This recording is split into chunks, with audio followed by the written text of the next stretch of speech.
નમસ્કાર, જય હિન્દ, જય સંવિધાન। આજે ભાવનગરની અંદર જે સુપ્રીમ કોર્ટનો તાજેતરનો ચુકાદો આવેલો છે એસસી અને એસટી અનામત અંગે, એની ચર્ચા કરવા માટે આપણે ઓબીસી એસટી એસસી ની જે મુવમેન્ટ ચલાવનાર છે એવા બે વ્યક્તિઓ સાથે એક લાઈવ કાર્યક્રમનું આયોજન કરવામાં આવેલું છે, જેની અંદર ધરમસિંહભાઈ ધાપા કે જે કિસાન મજદૂર પાર્ટીના રાષ્ટ્રીય અધ્યક્ષ છે, સાથે સાથે ઓબીસી હક અધિકાર જાગૃત અભિયાન ચલાવે છે, અને આપણે સૌ જાણીએ છીએ કે કલ હમારા યુવા સંગઠન એનું નામ બોલે છે, તો એના પ્રમુખ એવા ધરમસિંહભાઈ ધાપા આપણી સાથે જોડાયેલા છે।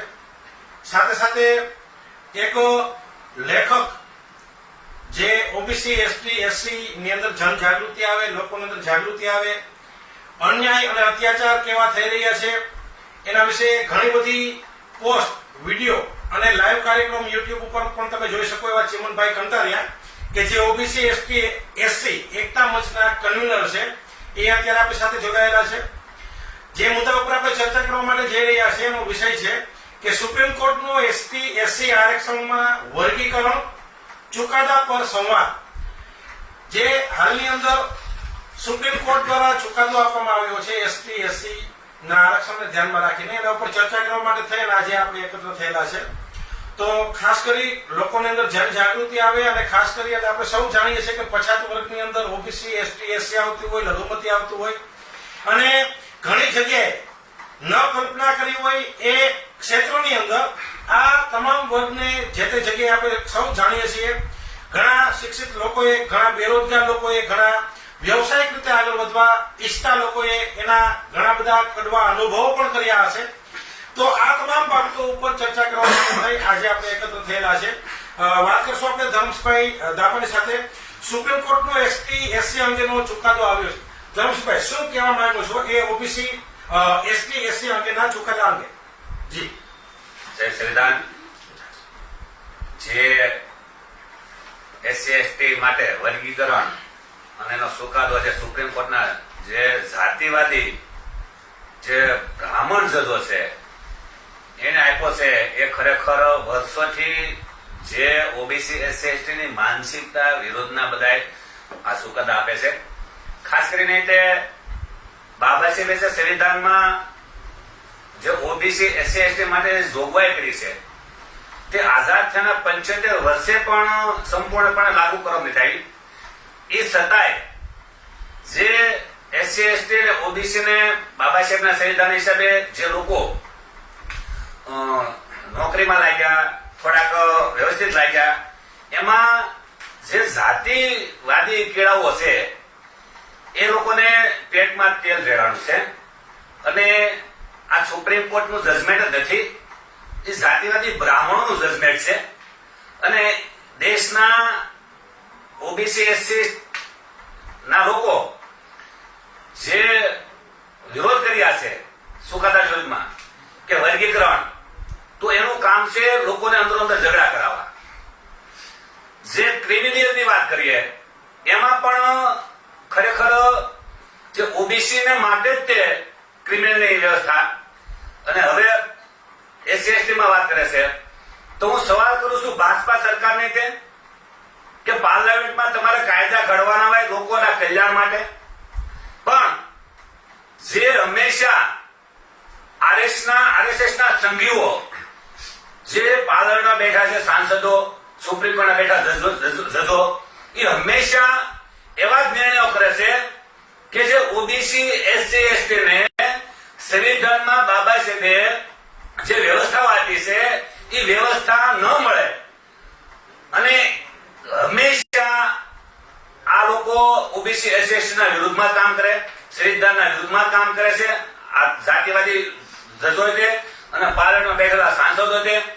અને રહી વાત કે જે સુપ્રીમ કોર્ટના જજોએ ચુકાદો આપ્યો તેમાં એક પણ બ્રાહ્મણવાદી પાર્ટીએ વિરોધ ન કર્યો। કહેવાતા હિન્દુના સંગઠનોએ કે બાંગ્લાદેશમાં એ આંદોલન દેખાય છે, પણ જે 90% એસસી એસટી ના લોકો આ દેશમાં છે એના વિરુદ્ધમાં એટલે કે દેશના વિરુદ્ધમાં જે કાયદો ઘડાણો છે તો એમાં એક પણ સંગઠન કે એક પણ પાર્ટીએ મને એવું લાગતું નથી કે એને કોઈ વિરોધ કર્યો ભાઈ. એટલે કિસાન મજદૂર પાર્ટી ઓબીસી એસસી એસટી ના અધિકાર માટે લડનારી પાર્ટી છે અને ઓબીસી એસસી એસટી ના અધિકારો અપાવવા માટે તે મેદાનમાં આવી છે.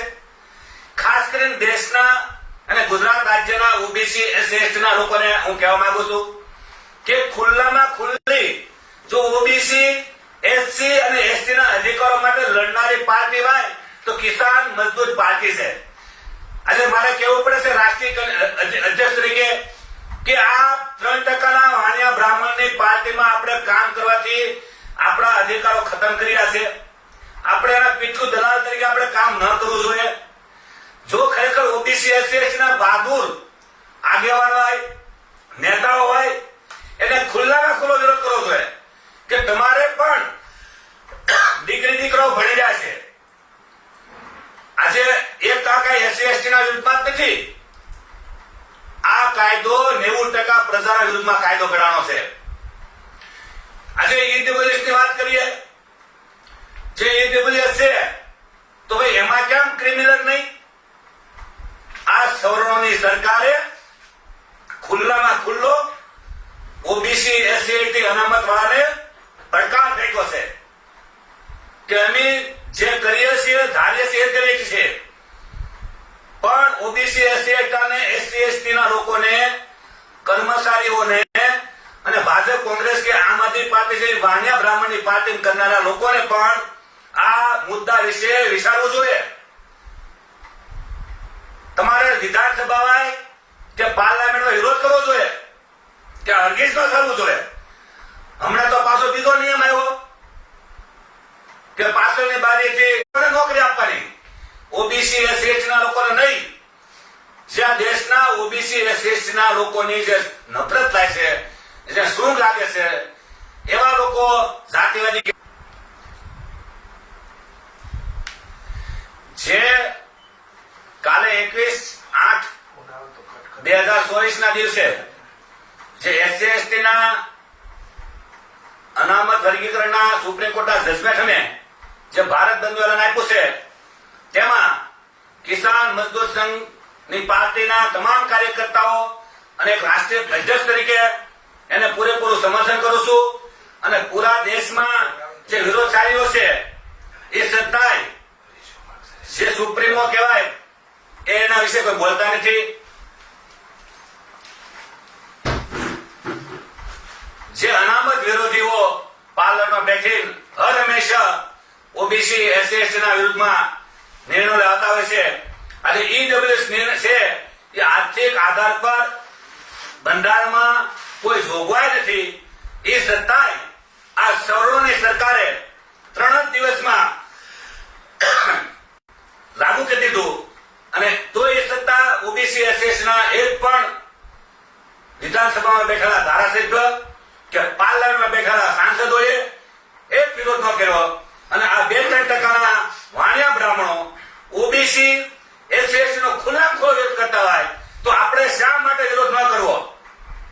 એટલે કાલે 21/8/2024 ના દિવસે તમામ લોકોને, ભારતના લોકોને અને વેપારીઓને વિનંતી કરીએ છીએ કે સ્વયંભૂ કાલ બંધ રાખો.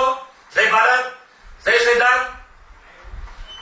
જીવનભાઈ, ધરમસિંહભાઈ દ્વારા ઘણી બધી વાતો કરવામાં આવી, ખાસ કરી એસટી અને એસસી જે આરક્ષણની આપણે વાત કરી રહ્યા હતા, જેની અંદર વર્ગીકરણની વાત કરી રહ્યા હતા, એ બાબતની અંદર ધરમસિંહભાઈ દ્વારા એક એવો આક્ષેપ મૂકવામાં આવ્યો છે કે આઝાદીના 75 વર્ષ પછી પણ એસસી એસટી ઓબીસી ના લોકોને જે બંધારણીય રીતે જેના હક અને અધિકાર છે એ હજુ સુધી મળ્યા નથી. તો ધરમસિંહભાઈના આ સ્ટેટમેન્ટ વિશે, આ વિધાન વિશે તમે શું કહેવા માંગો છો? મિત્રો, સુપ્રીમ કોર્ટનો જે ચુકાદો છે ને એ એસસી એસટી માટે એમ કે 75 વર્ષમાં પહેલી વખત એક આવો ચુકાદો આવ્યો છે. અગાઉ 5 જજની બેન્ચ એમણે એક ચુકાદો આપેલો કે એસસી એસટી માં પેટા અનામત કે વર્ગીકરણ ન થઈ શકે, પરંતુ આ ચુકાદો છે એ 7 જજની બેચે આપ્યો હતો સુપ્રીમ કોર્ટમાં, અને એ 7 માંથી 6 છે એ સવર્ણ જજ છે અને એક જજ છે જસ્ટિસ B.R. ગવાઈ એ એસસી સમાજના છે. તો એ જસ્ટિસ છે કોણ કોણ છે? તો justice Manoj Mishra, justice Bela Trivedi, justice B.R. ગવાઈ, જસ્ટિસ D.Y. ચંદ્રચૂડ જે અત્યારે ચીફ જસ્ટિસ છે, જસ્ટિસ વિક્રમ નાથ, જસ્ટિસ પંકજ મિથલ અને જસ્ટિસ સતીશચંદ્ર શર્મા. આ 7 જજોએ, જેને આપણે કહીએ કે બંધારણીય ચુકાદો આને કહી શકાય આપણે, કેમ કે સુપ્રીમ કોર્ટનો જે જજો ચુકાદો આપે તો એક જાતનો બંધારણ બરોબર ગણાય. તો આ 7 માંથી 6 જજોએ આ ચુકાદો આપ્યો છે. એક જજ જે બેલા ત્રિવેદી છે એમણે આ ના પાડી છે કે વર્ગીકરણ થઈ ન શકે, એ બંધારણની વિરુદ્ધ છે, અને એ જસ્ટિસ બેલા ત્રિવેદી એ સ્પષ્ટ ના પાડે છે કે આમ ન થઈ શકે. તો આનાથી આ થયું શા માટે? માનો કે કોઈએ PIL કરી હોય ને કે આમાં ભાગલા પાડો, અમને લાભ નથી મળતો, SC ST માં અમુક જ જાતિઓ એ લાભ લઈ લે છે, તો ખરેખર જસ્ટિસે આપણા જે જજ છે એમને ચુકાદો આપ્યો તો એમાં કોઈ આંકડા રજૂ નથી કર્યા કે આ નોકરીઓમાં આ જાતિના એટલા, જે SC માં આવતી બધી જાતિઓ છે તો એને જ એટલા ભરાય છે, આના નથી ભરાતા, એવો કોઈ ડેટા ક્યાંય સામે નથી મૂક્યો. ફક્ત કે સાંભળેલી વાત, મોઢાની વાત કે કોઈ રજૂઆત કરે તો તમારી પાસે આંકડા તો હોવો જોઈએ ને. બીજું કે કેન્દ્રીય વિશ્વવિદ્યાલય લ્યો, IIM લઈ લ્યો, IIT લઈ લ્યો, આ જગ્યાએ પ્રોફેસર કેટલા છે SC ST ના? તો એની વસ્તીના પ્રમાણમાં જે ભારત સરકારના આંકડા છે તો એ તમે જુઓ તો SC ની દેશ લેવલે 14% વસ્તી છે, તો એનું 1-2% પ્રતિનિધિત્વ છે. આદિવાસીમાં દેશ લેવલે 7.5% વસ્તી છે, તો એનું પ્રતિનિધિત્વ 1-2% છે. તો IIM જે કહેવાય કે Indian institute of management, IIT, ત્યાં તો અમુક ST નું તો 0% છે, એની કોઈ ફેકલ્ટી જ નથી, કોઈ પ્રોફેસર જ નથી. વિચાર કરજો.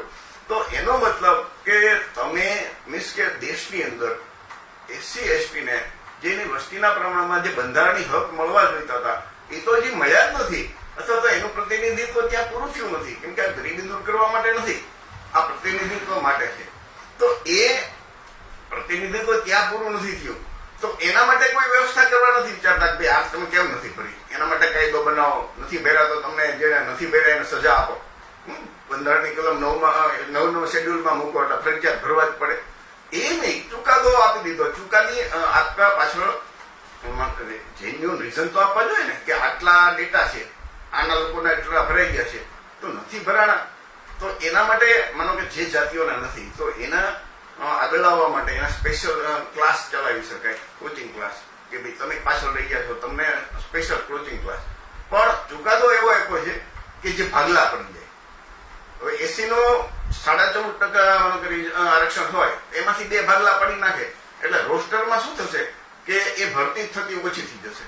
એક જગ્યાએ 5 જગ્યા હોય તો SC ST નો વારો 7મી જગ્યાએ આવતો હોય, તો એ 7 એક વખત રિક્રુટ થઈ ગયા તે 5 રિટાયર્ડ થાય, વર્ષો પછી બીજા વખત એનો એક રોસ્ટરમાં વારો આવે.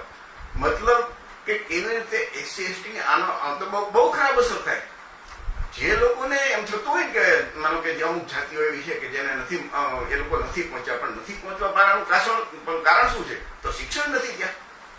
માનો કે ખાસ કરીને જે વાલ્મીકી જાતિઓનું કહેવાય છે કે એ લોકો આ ચુકાદાને સમર્થન આપે, પરંતુ વાલ્મીકી સમાજને શું ફાયદો થયા આનાથી નથી, કેમ કે એટલું શિક્ષણ તમે જે SC ST માં જો જગ્યા ખાલી રહેતી હોય, ક્રિમિનલ નથી છતાં, અને એ બેકલોગ હોય, પુષ્કળ જગ્યાઓ ખાલી છે, પ્રતિનિધિત્વ પૂરું નથી, અને હવે જો એમાં તમે ક્રિમિનલ નાખી દો તો શું થશે કે જે પૈસા થશે, જેની પાસે થોડા રૂપિયા છે, કમાણા છે, અથવા તો સારી નોકરી કરીને બાળકોને સારું શિક્ષણ આપી શકે એમ છે, એને અનામતમાંથી કાઢી નાખવાની વાત છે. બાળકો કોઈ માનો કે સારો ક્લાર્ક છે કે ક્લાસ 2 અધિકારી બની ગયા કે ક્લાસ 3 અધિકારી બની ગયા, તો એ એના છોકરાને IIM કે IIT કે મેડિકલમાં ભણાવી શકશે ને. પટ્ટાવાળાની નોકરી કરતા, સફાઈ કામદારની નોકરી કરતા એ ખર્ચો કરીને ભણાવી જ નથી શકવાના. તો આડકતરી રીતે આ લોકોનું પ્લાનિંગ એવું છે કે નોકરી ખતમ કેમ કરવી, એવું આમાં દેખાય છે. જો ખરેખર ક્રિમિનલ OBC માં 1992 ચુકાદો આવ્યો ને ત્યારે ક્રિમિનલ નાખી દીધું. વિચાર કરજો, હજી તો આરક્ષણ આપવાની શરૂઆત કરી ત્યાં જ ક્રિમિનલ આપી દીધું. ખરેખર પૈસાદાર કે ગરીબ એ સવાલ જ નથી. બાબા સાહેબના તમે જો બંધારણ વાંચો ને તો કલમ 16(4) અને 15(4) સ્પષ્ટ લખ્યું છે કે જેનું પૂરતું પ્રતિનિધિત્વ નથી એ વર્ગ, તો એમાં 3 વર્ગ છે. જે એસસી જેની સાથે અસ્પૃશ્યતાનો વ્યવહાર થતો હતો, એસટી એટલે કે આદિવાસી કે જે જંગલ વિસ્તારમાં રહેતા હતા, મેઇન સ્ટ્રીમથી દૂર થઈ ગયા હતા, ઓબીસી કે જે સામાજિક અને શૈક્ષણિક રીતે પછાત, એમાં ક્યાંય આર્થિકની જોગવાઈ છે જ નહીં બંધારણમાં. પણ છતાં જે સવર્ણ જજો છે એમને હંમેશા એક તો 65% ઓબીસી ને 27% આરક્ષણ આપ્યું, એમાં ક્રિમિનલ નાખી દીધું. તો એનો મતલબ જે ભણાવી શકે એવા, માનો જગદીશભાઈ થોડા સક્ષમ છે, એની આવક 8 લાખથી વધારે આવક છે, તો 8 લાખથી વધારે આવક છે તો એના છોકરાને આઈઆઈએમ કે આઈઆઈટીની ફી ભરીને ભણાવી શકશે. હવે જેની પાસે પણ અથવા એ ક્રિમિનલમાં આવી જાય તો એનો મતલબ કે એના ઓબીસીનો લાભ નથી મળવાનો. એટલે કે જે ઘોડાને દાંત નથી એને ચણા આપશે, અને જેને દાંત છે તો કે ના તમે ક્રિમિનલ એટલે તમને ચણા નહીં ખાવા મળે. આ એના જેવી વાત છે. જ્યોતિરાવ ફૂલે 1950 વર્ષ પહેલા દાખલો આપ્યો હતો કે આ લોકો કેવી રીતે આપણા સમાજને બરબાદ કરે છે. અને એની વિરુદ્ધ તમે જુઓ ને તો દેશના પછાત વર્ગના તમામ સંગઠનો, ઓબીસી રાષ્ટ્રીય મહાસભા છે, એમણે પણ આ બધુને સમર્થન આપ્યું છે કે આ ચુકાદાથી અંદરો અંદર ભાગલા પડશે. મેં જોયું કે વાલ્મીકી સમાજના અમુક લોકો છે એને સમર્થન આપે છે, તો એ ભાગલા પડી જશે. ખરેખર તો ક્રીમી લેયર, પેટા અનામત, વર્ગીકરણ આ બધું સવર્ણોમાં જેવું છે. માનો કે તમે બ્રાહ્મણો છે, બ્રાહ્મણ સમાજની દેશમાં 3% હશે વસ્તી, જાત્યાર વસ્તી ગણતરી તો થઈ નથી. સુપ્રીમ કોર્ટે એવું પણ નથી કીધું કે તમે આના ડેટા આપો પછી અમે ચુકાદો આપીએ. જો તમે ખરેખર બ્રાહ્મણોની 3% વસ્તી છે તો એનું પ્રતિનિધિત્વ કેટલું છે? તો મોટા ભાગે એની વસ્તી કરતા 10 ગણો, 15 ગણો, 20 ગણો આવું એનું પ્રતિનિધિત્વ. ક્યાંક તો કહેવાનો મતલબ સફાઈ કામદાર સિવાય લગભગ દરેક જગ્યાએ પ્રતિનિધિત્વ વધારે હશે. તો એને ક્રિમિનલ લાગુ નહીં પાડવાનું. જસ્ટિસ અત્યારે જે ચીફ જસ્ટિસ છે ને ચંદ્રચૂડ સાહેબ, એમના પિતાજી એ પણ ચીફ જસ્ટિસ હતા. તો એમાં એવું નથી આપ્યું કે ભાઈ એક વખત લાભ લઈ લીધો એટલે બીજી વખત લાભ લઈ લો. આ ચુકાદામાં જે બધા જજો છે ને એવા બધા તારણ આપ્યા છે કે ક્રિમિનલમાં કોની જે આવક વધી ગઈ અને એને ક્રિમિનલમાં નાખવાના. પછી જેને એક વખત લાભ લઈ લીધો એને બીજી વખત એમ કે એના છોકરાને લાભ નહીં આપવાનો. તો જેને લાભ લીધો છે એ તો માનો કે મેં લાભ લીધો છે તો મારો દીકરો છે એનો શું વાંક? હું અને મારો દીકરો બે અલગ વ્યક્તિ છે થઈ ગયું. બંધારણમાં મારા કારણે મારા દીકરાને અન્યાય થાય ને. જસ્ટિસ પંકજ મિત્તલ છે ને એમણે તો કીધું કે ભાઈ એક પહેલી પેઢીને જ આપવાનું પછી બંધ. તો આ તમારે લાગુ કરવું હોય તો સુપ્રીમ કોર્ટમાં જજમાં લાગુ પડે છે કોલેજિયલ સિસ્ટમમાં કે એક જ પેઢીના પછી નહીં. તો ત્યાં તો જે મોટા ભાગના આપણા સોશિયલ મીડિયામાં બધા જે જાગૃત આપણા કાર્ય લોકો છે, યુટ્યુબ ચેનલ ચલાવે છે, એમાં તો સ્પષ્ટ બોલે છે કે આમના તમે જુઓ તો બધા સગાવાલા હોય છે મોટા ભાગના એમના. તો આ જસ્ટિસ એમની તમે જુઓ તો એની માનસિકતા આપણે જોવાની છે. આઝાદ સમાજ પાર્ટીના જે રાષ્ટ્રીય અધ્યક્ષ ચંદ્રશેખર, એમણે કીધું કે ભાઈ આ એનો ખૂબ વિરોધ કર્યો છે કે આઈએસ ઉપર બની જાય. બહુ સરસ મજાનું છે કે ભાઈ આઈએસ બની જાય તો એ દલિતમાંથી બહાર નીકળી જશે ખરા? તો કે ના, ગામડામાં એની સાથે એ જ વ્યવહાર કરવામાં આવે. શેડ્યુલ કાસ્ટના લોકો રાષ્ટ્રપતિ જો બની જાય કે આદિવાસી રાષ્ટ્રપતિ બની જાય છતાં જો એની સાથે ભેદભાવ કરવામાં આવતો હોય તો એનો મતલબ ક્રિમિનલમાં કેવી રીતે આવ્યા ભાઈ? એ આઈએસ ના દીકરા સાથે બધા કોઈ બ્રાહ્મણો તૈયાર થઈ છે એની દીકરીઓ આપવા માટે? એ તો એમ જ વિચારે છે કે આ તો દલિત સમાજના છે. તો આ તમે જો તો જે સુમિત ચૌહાણ છે એનું ન્યૂઝ બેબી એનો સતત વિરોધ કરે છે. આજે આઝાદ સમાજ પાર્ટીના એક છે વાલ્મીકી, હિમાંશુ વાલ્મીકી, એને સમર્થન કર્યું. શા માટે? આ જો કીધું કે ભાગલા પડે એક જ વલાની અંદર. ખરેખર એમને પણ સમજ નથી કે ભાઈ આનાથી નુકસાન છે, ફાયદો નથી. રાજકીય પાર્ટીમાં જોઈએ તો સૌથી પહેલું જે જોરદાર વિરોધ કર્યો હોય તો એ લાલુ પ્રસાદ યાદવની પાર્ટી અને એનો જે દીકરો તેજસ્વી યાદવ, એમને ખુલ્લો વિરોધ કર્યો. આટલી હિંમત અને આટલો બોલ્ડ ડિસિઝન લેનાર એ રાષ્ટ્રીય જનતા દળના પ્રમુખ અને ટૂંકમાં લાલુ પ્રસાદ યાદવ અને એની પાર્ટી, એમને કીધું કે આ ભાગલા નોંધ પડવા જોઈએ. એવી રીતે જે જીએમયુના પ્રોફેસર છે, પ્રોફેસર વિવેક કુમાર, એમણે કીધું ભાઈ આ તો ઘણા સમયથી એવું લાગે છે કે આ લોકો ખતમ કરવા માંગે છે. પ્રોફેસર લક્ષ્મણ યાદવ જે સામાજિક કાર્યકર્તા છે, ઓબીસી છે, બરોબર છે, એમણે કીધું કે જો તમે ક્રીમી લેયર લગાડો છો તો એસસી ના પ્રોફેસર ઓબીસી ના કેમ ફક્ત 4% છે? એમ કીધું ઓબીસી ના પ્રોફેસરો ફક્ત 4% છે. ઓબીસી માં તમે ક્રીમી લેયર નાખી દીધું. 65% બિહારમાં જે જાતિ આધારિત જનગણના સર્વે થઈ તો ઓબીસી ની વસ્તી આવી 65%. 65% લોકોના ફક્ત 4% પ્રોફેસર, ત્યાં કોઈને પેટમાં નથી દુખતું. તો આ તમે જુઓ ને તો વામન મેશ્રામ તો સ્પષ્ટ જ કહે છે કે ભાઈ જાતિ આધારિત વસ્તી ગણતરી કરો, જેમની જેટલી વસ્તી છે એમને એટલું આરક્ષણ આપી દો.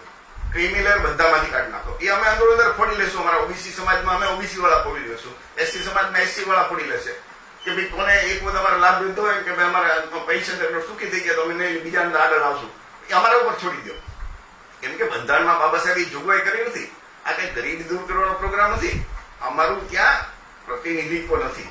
મેં કીધું કે આજની તારીખ તમે ઓબીસી જાતિ આધારિત સર્વે કરાવો, જનગણના કરાવો, આર્થિક સર્વે કરાવો એટલે ખબર પડે કે આ દેશની સંપત્તિ ઉપર, દેશના ઉદ્યોગો ઉપર, દેશની નોકરી ઉપર, દેશની ખેતીની જમીન ઉપર કોનો કબજો છે, પ્રોફેસરો કોણ છે, વાઇસ ચાન્સેલર કોણ છે, મોટા ભાગના બધું જે ટોપ પોઝિશન છે, જજો કોણ છે.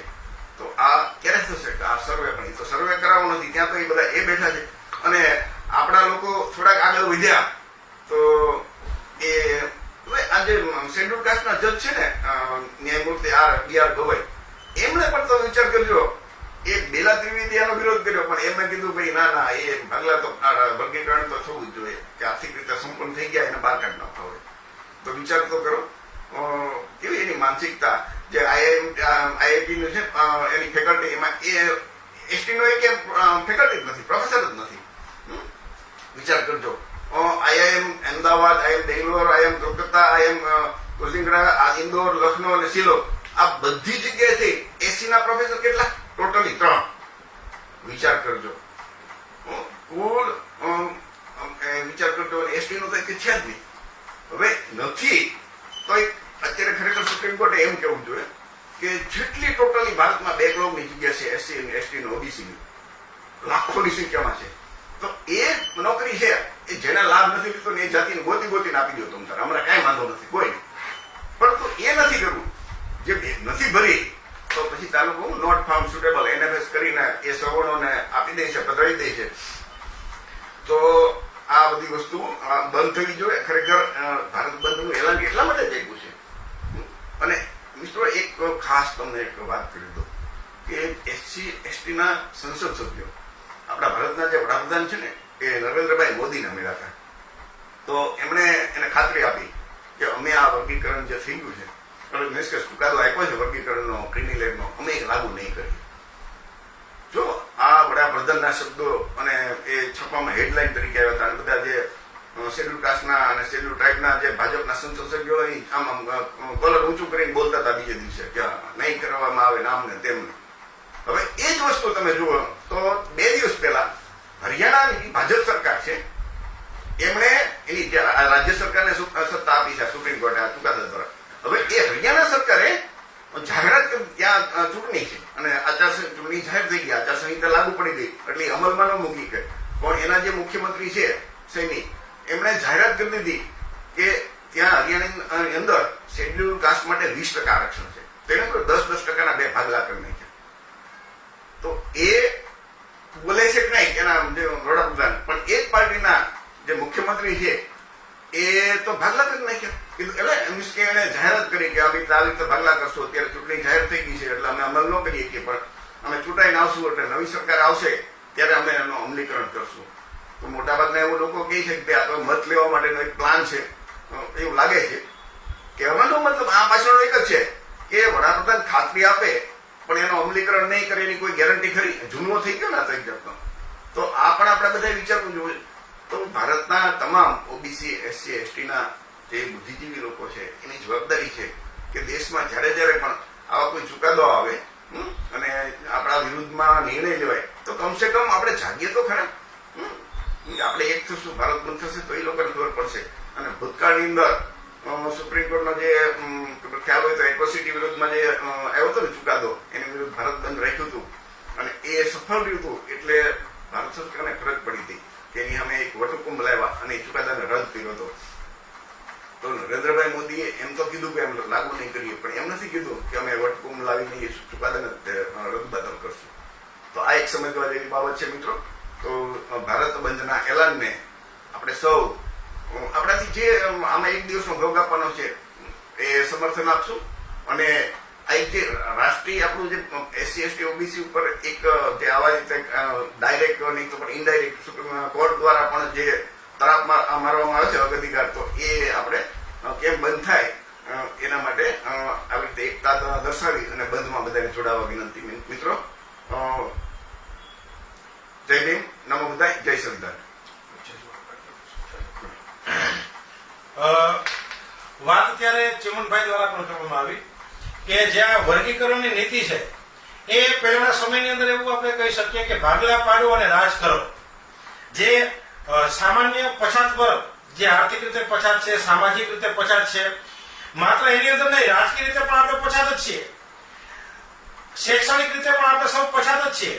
તો એ વર્ષોથી જે ચાલતું આવ્યું છે, એમના ધર્મસિંહભાઈ દ્વારા વાત કરવામાં આવેલી હતી, તો આઝાદીના 75 વર્ષ થઈ ગયા. એ આઝાદીના 75 વર્ષ થઈ ગયા તેમ છતાં પણ જે આંકડાકીય માહિતી એમના ચિમનભાઈ દ્વારા પણ આપવામાં આવી કે IIM ની અંદર જે પ્રોફેસરની ભરતી કરવામાં આવી એ અત્યારની ભરતી વિશે જો વાત કરવામાં આવે તો SC સમાજમાંથી એટલે કે શેડ્યુલ કાસ્ટમાંથી એક પણ પ્રોફેસર નથી. જો વાત કરવામાં આવે ST સમાજની તો એમાંથી 3 પ્રોફેસર છે અને OBC ના 6 પ્રોફેસર છે. એની સામે ઓપન કેટેગરીની જો વાત કરવામાં આવે તો આખું IIM છે એ ઓપન કેટેગરીથી ભરેલું છે. જે આ ચુકાદા આપી રહી છે, ચુકાદાની અહીંયા સ્લાઇડ છે એ ચિમનભાઈના કમ્પ્યુટર ઉપર છે, જેની અંદર જે 7 વ્યક્તિઓ ચુકાદા લે છે જે સુપ્રીમ કોર્ટના જજ છે. એની અંદર justice Manoj Mishra, justice Bela Trivedi, justice BR Gavai, justice DY Chandrachud, justice Vikramnath, justice Pankaj Mithal, justice Satish Chandra Sharma. આ જે 7 સુપ્રીમ કોર્ટના જજ છે જે લોકો આ નિર્ણય લઈ રહ્યા છે એમાંથી માત્ર ને માત્ર જસ્ટિસ બેલા ત્રિવેદી છે જે SC સમાજમાંથી આવે છે, બાકીના બ્રાહ્મણ સમાજમાંથી આવે છે. એના સિવાયના બધા જે ઓપન કેટેગરીમાંથી આવતા જે જજ છે એના દ્વારા આ ચુકાદો લેવામાં આવ્યો. એક સવાલ અહીંયા એવો પણ ઉભો થાય છે કે પછાત વર્ગની જે સમસ્યાઓ છે એ સમસ્યા કોણ? જો ત્યાં કોઈ જશે તો નિર્ણય લેવાની અંદર ઘણી બધી તકલીફ થશે. વાત કરવામાં આવી ધર્મસિંહભાઈ દ્વારા કે જે બંધારણીય હક અને અધિકાર આપણને જે મળવા જોઈએ મળતા નથી. ચિમનભાઈએ પણ જણાવ્યું કે સરકારી નોકરી હોય એ IPS, IAS, GPSC, UPSC class 1, class 2 એની વાત કરવામાં આવે તો એની અંદર પણ જે આપણને જેટલી વસ્તી છે બંધારણ જે કહે છે એ મુજબ આપણી સીટ ભરવામાં આવતી નથી. અને અધૂરામાં પૂરું અત્યારે જે ચુકાદો આવી રહ્યો છે એ વર્ગીકરણનો ચુકાદો છે, એટલે કે એની અંદર પણ ભાગલા પાડો. અને અમુક સ્ટેટમેન્ટ જે આપવામાં આવ્યા મેં અહીંયા નોંધ્યું છે, પંકજ મિથલ દ્વારા કહેવામાં આવ્યું છે કે આરક્ષણ પહેલી પેઢીને મળે ત્યારબાદ નહીં. તો વર્ષોથી ઓપન કેટેગરીમાંથી જે લોકો વારંવાર જજ ઉપર સુપ્રીમ કોર્ટની અંદર આગળની કોર્ટની અંદર બેસી અને એ લોકો લાભ મેળવી રહ્યા છે, તો ત્યારે એવું સ્ટેટમેન્ટ એ લોકો દ્વારા શા માટે આપવામાં આવતું નથી કે એક પેઢીને આરક્ષણનો જે લાભ મળી ગયો એ હવે અમારી આગળની પેઢીને મળશે નહીં. તો એનો જે જજમેન્ટ હોય છે, એનો જે ચુકાદો હોય છે એ લોકો ત્યાં લઈ રહ્યા છે, ભોગવવું પડે છે સામાન્ય વ્યક્તિઓ, આપણા જેવા સામાન્ય વ્યક્તિઓને. આજનો જે લાઈવ કાર્યક્રમ રાખેલો હતો એની પાછળનો ઉદ્દેશ્ય જે હતો કે આવતીકાલે જે ભારત બંધનું એલાન છે એની અંદર આપણે સૌએ સહમત થવું જોઈએ, આપણે સૌએ ભાગીદારી એની અંદર નોંધાવી જોઈએ, આપણે સૌ એની સાથે એકમત થઈ અને સાથે ચાલવું જોઈએ. તરાપ મારવામાં આવી રહી છે આપણા હક અને અધિકાર ઉપર.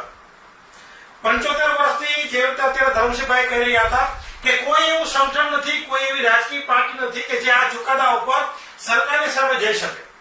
તો આપણે સૌ તો જાગૃત જ રહીએ. જાગ્યા સિવાય કોઈ ઉધાર નથી, જાગ્યા સિવાય આપણું ભવિષ્ય ઉજ્જવળ નથી. માટે આપણે સૌ જાગતા રહીએ, આપણે સૌ જાગી અન્ય લોકોને પણ જગાડતા રહીએ. એના માટે થઈ અને સોશિયલ મીડિયાના માધ્યમ ઉપર એના માધ્યમથી લોકોની અંદર જાગૃતિ આવે એના માટે થઈ અને આજનો આ કાર્યક્રમ રાખેલો છે. આપણે સૌ વિચારીએ કે માત્ર આપણા સમાજની અંદર શિક્ષણ આવવાથી નોકરી મળી જાય એ જરૂરી નથી. થોડા સમય પહેલા જ હું ધર્મસિંહભાઈને સાથે ટૂંક સમય પહેલા જે આ કલેક્ટર કચેરીની અંદર આવેદન દેવા ગયેલા હતા ધરમસિંહભાઈ, જે આસિસ્ટન્ટ લેક્ચરની ભરતી કરવામાં આવેલી હતી એ ટોટલ કેટલી ભરતી હતી અને એમાંથી ઓપન કેટેગરીમાંથી કેટલા લેવામાં આવ્યા હતા એ વાત પણ યાદ કરાવવામાં આવે. જી. જે આસિસ્ટન્ટ પ્રોફેસરની ખરેખર 26 ની ભરતી હતી અને 1 થી 18 તો ઓબીસી ના મેરિટમાં પાસ હતા. જ્યારે મૌખિક ઇન્ટરવ્યુ આવ્યું તો મૌખિક ઇન્ટરવ્યુમાં આપણા લોકોને 50 માંથી 5 આપ્યા, 10 આપ્યા, એના લોકોને 45, 40 આપી દીધા. એટલે એમ કહીને એક પણ જે મેરિટમાં હતા ન લેવામાં આવ્યા. જે ખરેખર 3 ગણા બોલવાને બદલે એને 95 ઉપર બોલવામાં આવ્યા હતા. અને જે ગપસપ ઇન્ટરવ્યુ જીપીસી નું એ આખું બુકલેટ પણ બહાર પાડી હતી. એટલે જે ભરતી કરવાવાળા બેઠા હોય વ્યક્તિઓ એ આરએસએસ ના વ્યક્તિઓ બેઠા હોય છે અને વર્ષોથી કોળી, ઓબીસી, એસસી ના વિરોધની માનસિકતા વાળા બેઠા હોય છે અને એમ કેમ પ્રકારે એ લોકો આપણી પૂરી ભરતી કરતા નથી, બેકલોગ બાકી રાખે છે. તો ભારતમાં એવું પણ કેમ કાયદો નથી કરતા કે ભાઈ બાબાસાહેબના સંવિધાનના વિરોધમાં જે કામ કરે છે એને ફાંસી સજા થઈ જોઈએ, એને એટલા વર્ષની જેલ થઈ જોઈએ. અને હજી એક ખેડૂત છે પોતાનું વાવેતર કર્યું હોય તો પ્રતિ વાર કરે છે જેથી કરીને ભૂંદરા રોજડા ખાઈ ન જાય. તો વર્ષોથી જે એક વર્ગ આ ખાઈ જાય છે અમારી નોકરીઓ, તો એના માટે કેમ કોઈ રૂલ નથી કરતા કે ભાઈ એક પણ નોકરી વ્યક્તિઓ જે ખાઈ જાય એને તરત ફાંસી સજા થઈ જોઈએ અને જે એક પણ સીટ ખાલી રાખે એને પણ 10 વર્ષની સજા થઈ જોઈએ. જો આ દેશ માટે ખરેખર કાયદો આવે તો કોઈના ભાગમાં ન ખાઈ જાય. પણ એવા લોકોએ રાજકીય પાર્ટી બનાવી છે કે જે કોંગ્રેસ, ભાજપ ને આમ આદમી પાર્ટી એ વાણિયા બ્રાહ્મણોની પાર્ટી છે. વાણિયા બ્રાહ્મણો એવું નથી ઈચ્છતા કે કોઈ કે દલિત કે આદિવાસી કે હય ઉતાર મિસ્ત્રી ભરવાડ આયર કે સુપ્રીમ કોર્ટનો જજ બને કે હાઈકોર્ટનો જજ બને કે યુનિવર્સિટીનો સાંસદ બને કે કલેક્ટર જજ બને. આ કોઈ એવું નથી ઈચ્છતા.